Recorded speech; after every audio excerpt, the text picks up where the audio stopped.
रात का समय था। बिरजू और हीरा किसी काम से नदियापुर गांव जा रहे थे। हीरा, अरे चलते चलते मेरे पैर जवाब दे चुके हैं। गर्मी भी लग रही है, चलो एक पेड़ के नीचे बैठकर आराम कर लेते हैं। अरे यहाँ रुकना सही नहीं है, ये जंगल है। अरे नदियापुर गांव जंगल के बीच ही बसा है, चल थोड़ा सुस्ता लेते हैं, वैसे भी शाम तो हो ही गई है। बिरजू की बात सुनकर हीरा ना चाहते हुए भी एक पेड़ के नीचे बैठ गया। अचानक उन दोनों के कानों में एक बच्चे के रोने की आवाज टकराई। बिरजू भैया, तुमने कुछ सुना? यहाँ जंगल में कौन सा बच्चा रो रहा होगा? आवाज तो मेरे भी कानों में आ रही है, चलो चलकर देखते हैं। बिरजू और हीरा आसपास नजर दौड़ाने लगे। तभी उन दोनों की नजर एक बच्चे पर पड़ी। वो दोनों उस बच्चे के करीब चले गए। बिरजू भैया, यह बच्चा तो यहाँ अकेला है, यहाँ तो आसपास कोई मौजूद नहीं। बिरजू उस बच्चे को गौर से देखने लगा। उसके चेहरे पर डर और भय के साए लहराने लगे। यहाँ से भाग हीरा। अरे क्या हुआ? अचानक तुम्हारा चेहरा फटे हुए पपीते जैसा कैसे हो गया? हीरा, गौर से देख, ये बच्चा कोई इंसान का बच्चा नहीं बल्कि कागज का बच्चा मालूम पड़ता है। बिरजू के कहने पर हीरा उस बच्चे को गौर से देखने लगा। बिल्कुल सही कह रहे हो बिरजू भैया, यहाँ से भागो। वो दोनों डरते हुए वहाँ से भाग गए।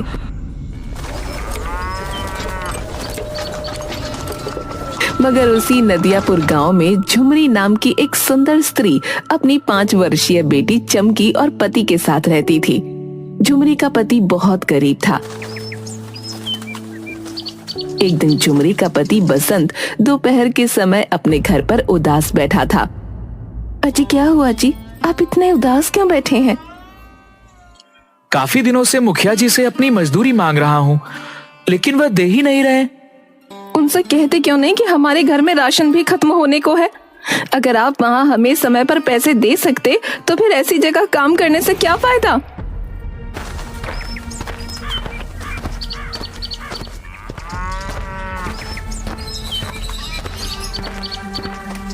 क्या बात है बसंत, तुम यहाँ कैसे?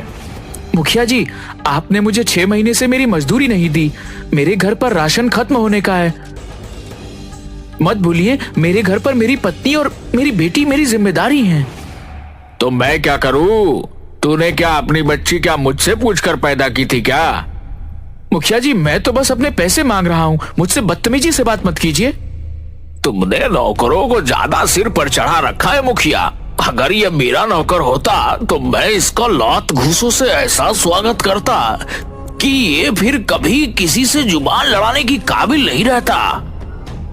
तो फिर इस नेक काम में मैं क्यों देरी करूं? इतना बोलकर मुखिया बसंत को बुरी तरह से पीटने लगा और उसे धक्के देकर बाहर निकाल दिया। जा, नहीं देता तेरे पैसे। जिससे शिकायत करनी है कर ले, जो उखाड़ना है उखाड़ ले। बसंत रोते हुए घर आ गया।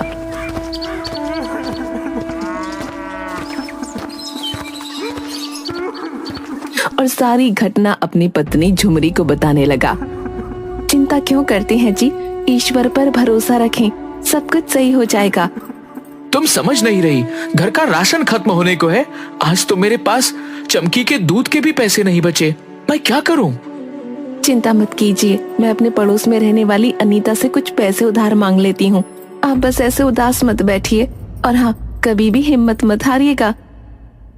झुमरी की बात सुनकर बसंत मुस्कुरा दिया। कुछ देर बाद झुमरी पड़ोस में अपनी दोस्त अनीता के घर गई। आओ झुमरी, मैं तुम्हारा ही इंतजार कर रही थी। अगर तुम नहीं आती तो कुछ देर में वैसे ही मैं तुम्हारे घर आने वाली थी। मुझे तुमसे बहुत जरूरी बात करनी है। हाँ हाँ, बोलो ना, क्या बात है?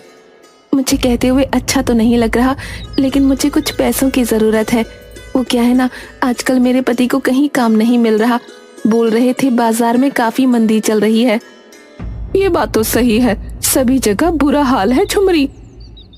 इतना कहकर अनीता ने कुछ पैसे झुमरी के हाथ में पकड़ा दिए। मैं तुम्हारे ये पैसे बहुत जल्दी चुका दूंगी। अरे जब मर्जी आए तब चुका देना, लेकिन ऐसा कब तक चलेगा? मैं कुछ समझी नहीं। देख झुमरी, आजकल का जमाना बदल गया है। मुझे देख, मेरे पति भी काम करते हैं और मैं भी काम करती हूँ। क्यों ना तुम भी अपने पति का हाथ बटाना शुरू कर दो, कुछ पैसे घर आएंगे तो अच्छा ही होगा। तुम सही बोल रही हो अनीता, मन तो मेरा भी बहुत करता है, लेकिन मुझे कोई काम भी तो नहीं आता।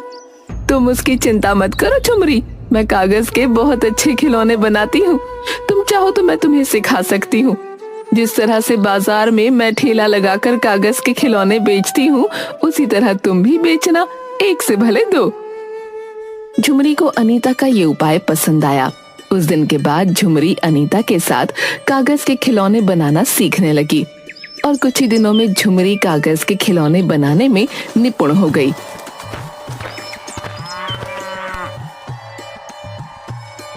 अरे वाह झुमरी, तुम तो मुझसे भी अच्छे कागज के खिलौने बनाने लगी। मुझे तो विश्वास ही नहीं हो रहा। नहीं अनीता, तुमसे अच्छे तो मैं कभी नहीं बना सकती, आखिर तुम मेरी गुरु ठहरी। ठीक है झुमरी, तुम पहले इम्तिहान में तो पास हो गई, बल्कि यूं कहो फर्स्ट डिवीजन से पास हुई हो। और तुम्हारी दूसरी और आखिरी परीक्षा और होनी है। अब मुझे कौन सी परीक्षा पास करनी है? कल तुम मेरे साथ बाजार में खिलौने बनाकर बेचोगी, देखते हैं किसके खिलौने ज्यादा बिकते हैं। अगले दिन झुमरी अनीता के साथ दूसरा ठेला लगाकर कागज के खिलौने बेचने के लिए खड़ी हो गई। कुछ ही देर में झुमरी के सारे खिलौने बिक गए। अरे वाह झुमरी, मेरे ठेले में तो कुछ थोड़े खिलौने बचे हैं, लेकिन तुम्हारे तो सारे खिलौने बिक गए। कहीं तुम्हें बुरा तो नहीं लगा? अरे इसमें बुरा लगने वाली क्या बात है, ईश्वर हर किसी को अपना अपना नसीब देता है। उस दिन के बाद अनीता और झुमरी रोज सुबह बाजार में कागज के खिलौने बेचने जाती। शाम तक झुमरी के सारे खिलौने बिक जाते। झुमरी के दिन अब बदलने लगे थे। एक दिन बसंत झुमरी से बोला, मैंने जरूर पिछले जन्म में कुछ अच्छे पुण्य किए होंगे झुमरी, जो मुझे इस जन्म में तुम्हारी जैसी पत्नी मिली। ऐसी बातें क्यों करती हैं जी?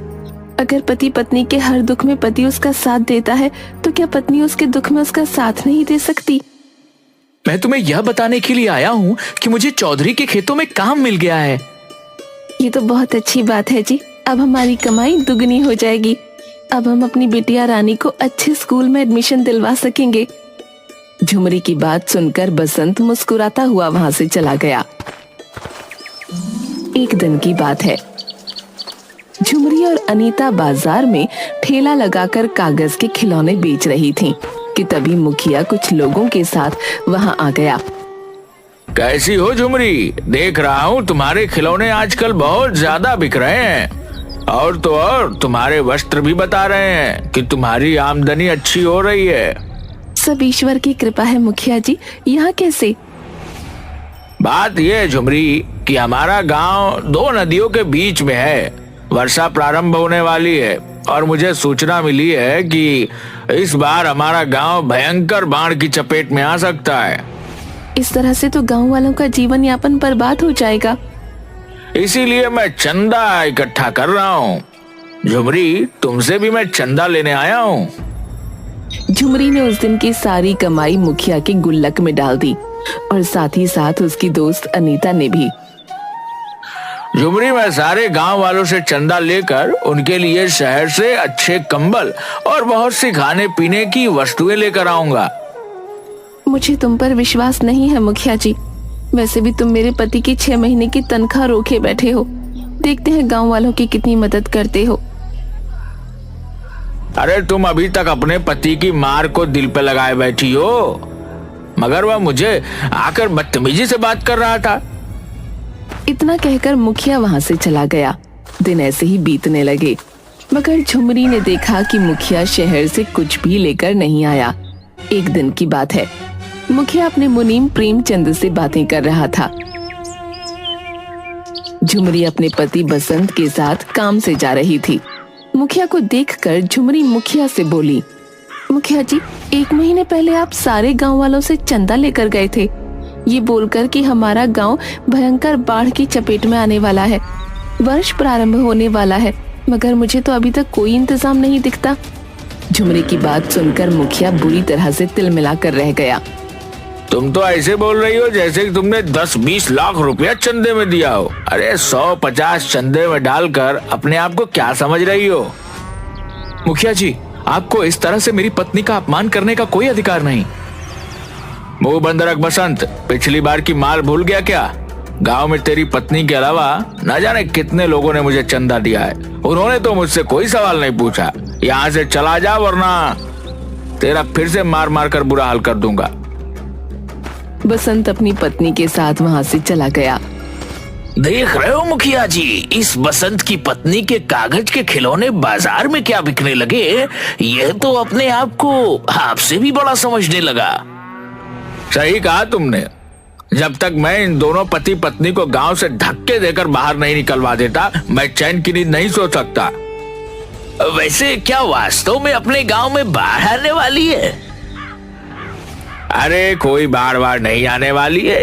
ये न्यूज वाले तो वैसे भी हर साल यही खबर चला देते हैं कि बाढ़ आने वाली है, गांव डूबने वाला है, और मैं इसी खबर का फायदा उठाकर गांव से अच्छा खासा चंदा वसूल लेता हूँ। हर साल की तरह इस बार भी कुछ नहीं होगा। उस दिन के बाद मुखिया ने झुमरी और उसके पति बसंत के खिलाफ गांव में कान भरने शुरू कर दिए।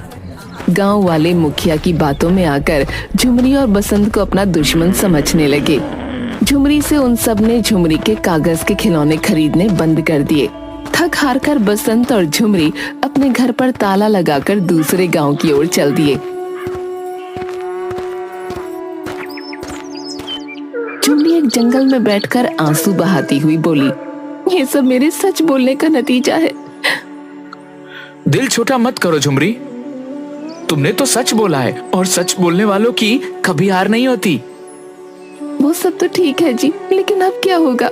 हमारे पास बिल्कुल भी पैसे नहीं है और बोतल में सिर्फ चमकी का आधा गिलास दूध बचा है। झुमरी ने इतना कहा ही था कि तभी एक दूसरे बच्चे के रोने की आवाज झुमरी के कानों में टकराई। झुमरी ने देखा कि एक पेड़ के नीचे सुंदर सा बच्चा रो रहा है। ये किसका बच्चा है? पता नहीं झुमरी यह किसका बच्चा है, लेकिन मुझे तो यह बहुत भूखा लगता है। मेरे पास भी आधा बोतल दूध है, अगर मैं इसे पिला दूंगी तो हमारी चमकी भूखी रह जाएगी। चिंता मत करो झुमरी, यह बच्चा कई दिनों का भूखा मालूम पड़ता है, पहले इसे दूध पिला दो। झुमरी उस बच्चे को दूध पिलाने लगी। उस बच्चे ने दूध पिया ही था कि तभी अचानक रंग बिरंगी किरणों के साथ उस बच्चे का आकार बड़ा हो गया और वो एक सुंदर नवयुवक में परिवर्तित हो गया। कौन हो तुम? मैं एक जादुई कागजी पुरुष हूँ। मुझे तुम्हारे बारे में सब पता है। तुम्हारे पास सिर्फ आधी दूध की बोतल थी और तुमने अपने बच्चों को ना पिलाकर वह मुझे पिला दी। मैं तुम्हें वरदान देता हूँ कि तुम अब से जो भी कागज के खिलौने बनाओगी उनमें जादुई शक्तियां आ जाएंगी। और मैं तुम्हें एक राज की बात बताने वाला हूँ। तुम्हारा गांव भयंकर बाढ़ की चपेट में आने वाला है। कल तुम्हारे गांव में तबाही ही तबाही मच जाएगी। इतना कहकर सुंदर पुरुष वहाँ से गायब हो गया। हम नहीं जा सकते, हमारा गांव मुसीबत में है। तुम सही कहती हो झुमरी, हमें गांव वालों की मदद करनी चाहिए। और वैसे भी उस मुखिया ने हमारे खिलाफ गांव वालों के कान भरे हैं, वरना गांव वाले बुरे नहीं हैं। झुमरी और बसंत दोबारा अपने गांव वापस आ गए। झुमरी ने कल की तैयारी करनी शुरू कर दी। उसने एक बहुत सुंदर कागज की नाव बनाई। उसने उस नाव में अलग अलग तरह के बहुत सुंदर सुंदर घर बनाए। देखते ही देखते उसकी कागज की सुंदर बड़ी नाव बहुत बड़ी हो गई और एक विशाल नाव में परिवर्तित हो गई। झुमरी अपने परिवार को लेकर उस नाव में चली गई। अरे झुमरी, यह तो लग ही नहीं रही कि ये कागज की है। इसकी दीवारें तो पत्थर से भी मजबूत मालूम पड़ रही हैं। उसने सही कहा था, इसके अंदर अद्भुत जादुई शक्तियां आ गई हैं। अगले दिन भयंकर बारिश शुरू हो गई। देखते ही देखते पूरे गांव को बारिश की बाढ़ ने अपनी चपेट में ले लिया। गांव वालों में हाहाकार मच गया और झुमरी नाव बाढ़ में तैराने लगी।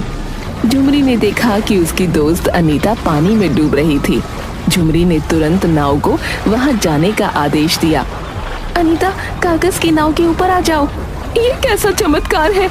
वो सब बातें बाद में करेंगे, पहले अपने परिवार को लेकर ऊपर आ जाओ, तुम्हारा परिवार सुरक्षित रहेगा। अनीता अपने परिवार को लेकर नाव पर चढ़ गई। उसने गांव के सभी लोगों को झुमरी की नाव के ऊपर ले लिया, सिवाय मुखिया के घर को छोड़कर। मुखिया दौड़ता हुआ आकर बोला, मुझे भी नाव में ले लो झुमरी, मुझे माफ कर दो, मुझसे बहुत बड़ी गलती हो गई। मेरा दिल तुम्हारी तरह नहीं है मुखिया जी, आओ अपने परिवार को लेकर नाव के ऊपर आ जाओ। मुखिया अपने परिवार को लेकर नाव पर चढ़ गया और झुमरी की ओर देखकर बोला, मुझे माफ कर दो, मैंने तुम्हारे साथ कितना बुरा सुलूक किया और उसके बाद भी तुमने मेरी कितनी मदद की। मुखिया जी, हमें हमेशा दूसरों की मदद करनी चाहिए, पता नहीं कौन कब किसके काम आ जाए। कुछ दिनों बाद बाढ़ का पानी जब उतर गया, तब झुमरी ने अपनी कागज की नाव में कागज के भोजन बनाना प्रारंभ कर दिए। झुमरी जैसे ही कागज के भोजन बनाती, वो असली भोजन बन जाते। अरे वाह झुमरी, यह कैसे संभव हुआ? कागज के भोजन असली भोजन कैसे बन जा रहे हैं? तुम्हें याद नहीं, उस जादुई सुंदर पुरुष ने हमसे क्या कहा था? तुम कोई भी कागज का खिलौना अगर बनाओगी तो उनमें जादुई शक्तियां आ जाएंगी। मुझे विश्वास था कि अगर मैं कागज के भोजन बनाना प्रारंभ करूंगी तो वो असली भोजन बन जाएंगे। ये ईश्वर ने हमारी मदद की है झुमरी, देखो ना, इस तरह से कितने लोग भूखे मरने से बच जाएंगे। इस तरह से गांव में सभी लोग भूखे मरने से बच गए।